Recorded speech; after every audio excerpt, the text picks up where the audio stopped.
So there were a couple things that you mentioned in our interview that I didn't get to just for time's sake, because I like to keep it under an hour and we were right there. But I definitely want to explore with you two things, to be precise. One is when you were going through the 5 elements: clarity, conviction, certainty, commitment, and courage. And those are elements, I presume, of creating an amazing life, of being the badass that you're designed to be. Mm-hmm. When you were talking about certainty, which in my language is like all in this, right? Mm-hmm. It's knowing, it's doubtlessness. Yes. Right. And you use the analogy of a baby learning to walk, and the baby's not entertaining the possibility of failure. It's just getting it done. It's too busy learning and doing what it takes to have it become its reality, which is to be a walking human. Then, but you went off on a mini tangent that totally captured my attention. And then you brought it back and continued on. So I'd like to go down that little path again, where you mentioned that you started to wax a little bit philosophical, where you said, you referenced Einstein also. You said the universe is friendly. This has been about benevolent. Benevolent, right? And the best question that Einstein said, the best question you can ask yourself is the universe friendly? And I feel that when the answer is yes to that, 100%. And here's another thing about, maybe that's another discussion, but commitment, 100%, not just 99 or, well, when things are good, yes. And when things are bad, no, 100%. You feel that the universe is friendly and benevolent. That changes the game. That changed my game this year, because I realized that I'm almost, that's the crazy thing, CD, is, I had a painful experiences and everything. And I love the book, The Surrender Experiment, or Untethered Soul. When you go through pain, you just live it. You live it. And on the other side, there's freedom.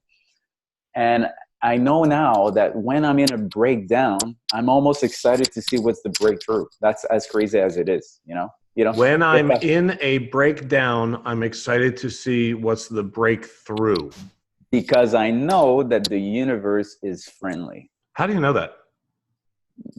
For everything that happened in my life, all the breakdowns that I've had, if I look back, and I would challenge the people to do the same, and maybe it's too early, but if you look back at things that have happened, was that in the end, can you find breakthroughs, or can you find manifestations that happened that really helped you in some ways? Maybe people you met, new relationships, a stepping stone to something else, a discovery.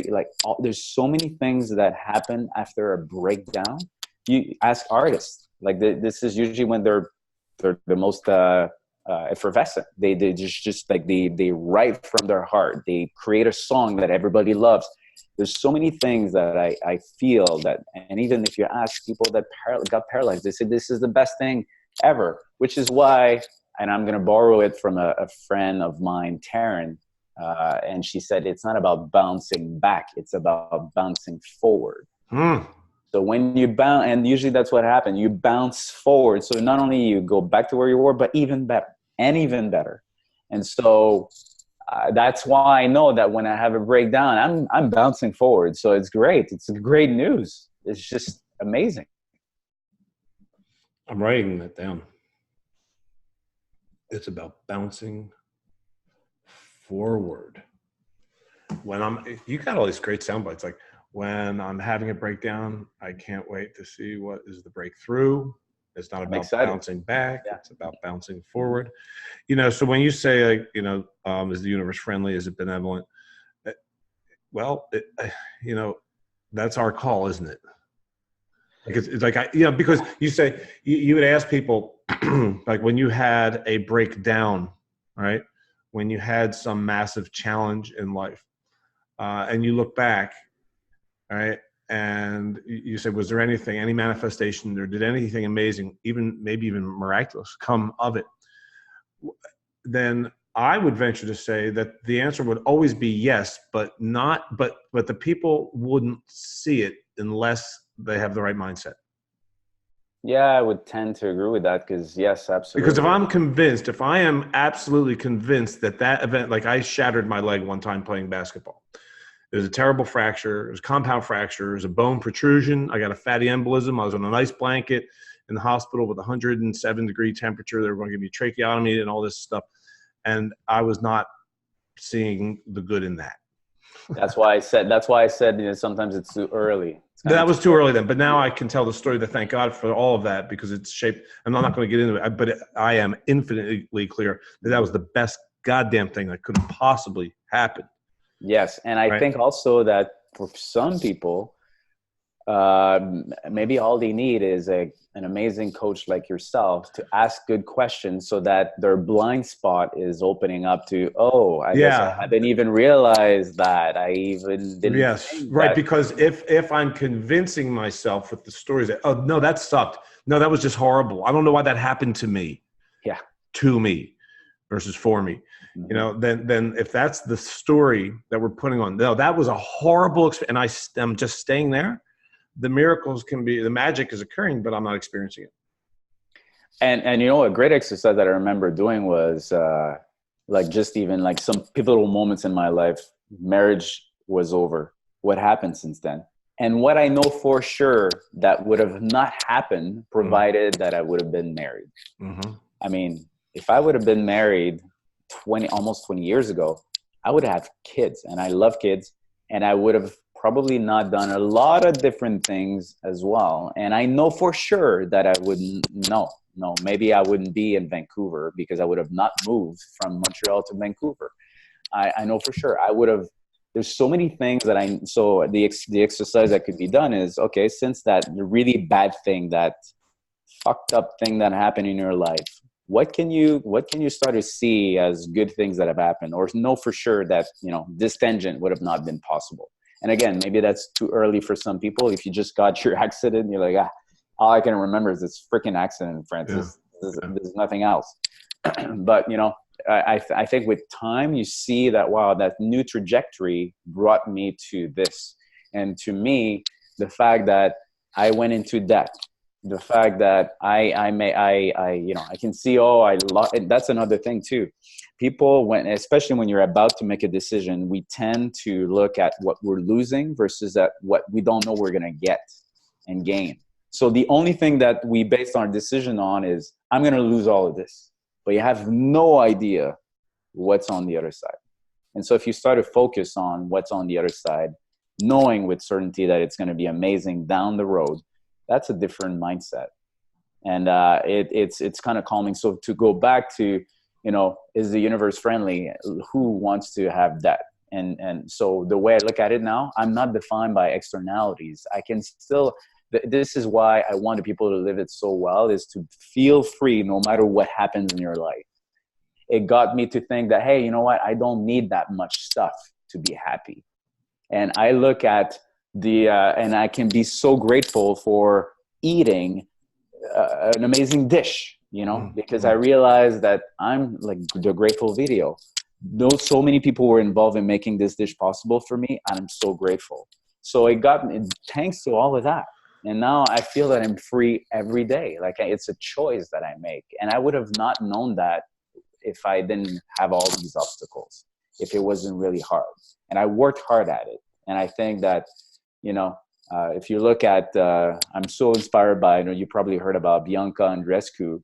Yeah, man, absolutely. That was great. You know, did you know that she's a Mind Valley graduate, or that she's? Yeah, I saw the email. 2 days ago. I did not know that until I saw Vision's email. Yeah. And I watch her videos like constantly. And one of the things that I watched was when she was almost ready to give up. And we're referencing, by the way, the young lady who just, was she 19? Who just won the U.S. Open tennis tournament. She beat Serena Williams in the final. It was a huge upset, and she's Canadian.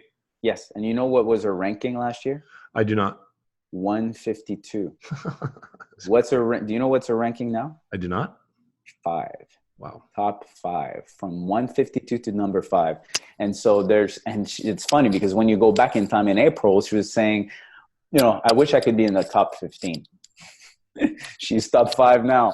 And one of the critical moment, and I had a Facebook Live about that, which, you know, maybe people can go on my page for, because I love to do these inspiring things. But her coach was saying, she was just about to give up. He's like, welcome competition. That's what you're here for. right? So just hit every ball, compete for every ball at a time. And that's what you want. Just welcome competition. So to me, welcome competition was welcome the challenge, welcome the shit.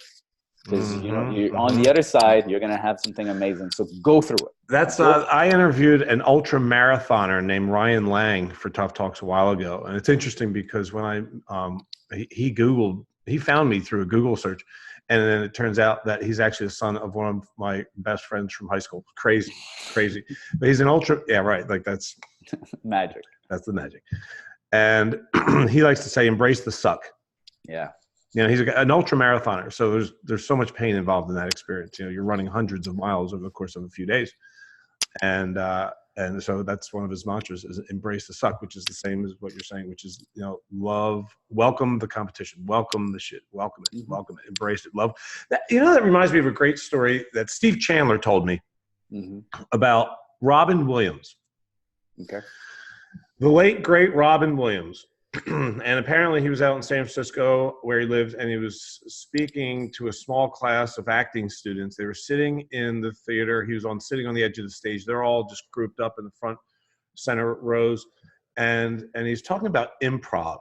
And they're like, "Oh man, that's so scary. It must be so hard." And he goes, No. You've got it all wrong. It's the easiest thing ever. And they're like, "Well, you don't know what you're going to," he's like, "You don't have to. Let me just show you. Instead of talking about it, let's just do something. Somebody throw something at me." And they're like, you know, what the hell is he talking? Just come on, someone throw some. So a person who was going to the gym later had a towel, and you know the story. So he throws a towel, or, you know, the student throws a towel and hits him, Robin Williams, and he like rolls over and he's acting like he's been hit by a truck. And then he gets up and he wraps the towel around his head like it's a turban. And he starts speaking in, you know, a foreign accent. And then he wraps it around his waist. He starts doing a hula dance, you know, and then he wraps it around his arm and he acts like it's a tourniquet and he just got shot in war. And he's just going on and on and on. And he's like, see, and the message is, you can create magic if you will just love what life throws at you. Yeah. Wow. Isn't that great? Yeah, I love that. I'll probably steal that. You know, you're going to have to ask Chandler. Oh yeah, that's right. Because that's his. I think he trademarked it, and you know he's vicious. That guy, Steve Chandler, will sue you. Yeah, is the universe benevolent? Not if you steal from Chandler. He's the godfather of coaching. You don't mess with that guy. Yeah, I know. All right, brother. We'll get to the other one next time. Yes, that's enough beauty and magic for one day. Woo! I'm all magicked out. No, I'm not. Yes, it's not even possible. All right, brother. Thanks again. You're welcome.